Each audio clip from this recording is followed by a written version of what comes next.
Hello mga idol, magandang tanghali sa Tagalog. Sa wari-waray mga idol, maupay nga udto. Sa Ilocano naman tayo ay naimbag nga aldawyo. Yan.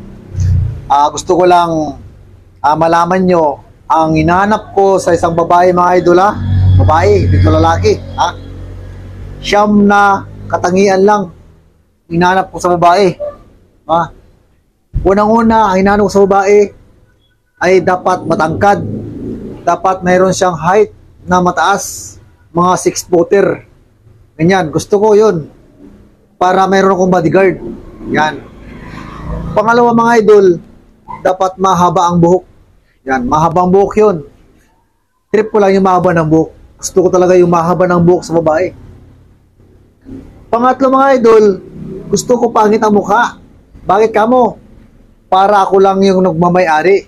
Kasi pag pangit, mga idol, siyempre ako lang talaga mamamay-ari yan. Dapat, pangit ang pipili natin. Mas maganda yun.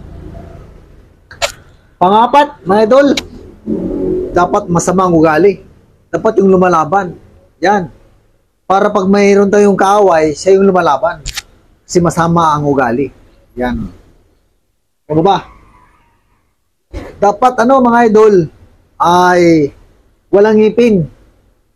Kasi masarap daw yung kalikan pag walang ngipin. Bungal yun. Next, dapat mga idol, may team. May team para, kasi pag maputi tayo, tapos may team siya, magmamats ang kulay natin. Yan, magmamats ang kulay natin. Yan ang gusto ko mga idol. Next, dapat tamad. Dapat nakahiga lang maghapon, hindi ito trabaho. Yun mga idol ang hinahanap ko Tandaan niyo mga idol. Tapos, dapat mabaho. Mabaho para walang lumalapit. Kasi pag mabango ka sa babae, maraming lumalapit mga idol Dapat ang babae dapat mabaho para walang mga lumalapit. Yan. Tapos, dapat mukhang pera. Dapat yung sildo ko o yung pera ko dapat lagi niya kinukuha. Yan mga idol, yan ang gusto-gusto ko sa babae. Kaya naghanap ako mga idol na ganong klase babae. Yun, ganong katangian. Kung baka may kilala kayo dyan, mag-comment lang sa baba. Yan, ang gusto ko talaga babae. Yung babae na mukhang pera. Yun mga idol ang hinahanap ko ngayon. Tapos pangit. Pangit ang mukha, pangit pang ugali. Yan ang gusto ko mga idol. Ay maraming salamat mga idol sa inyong lahat.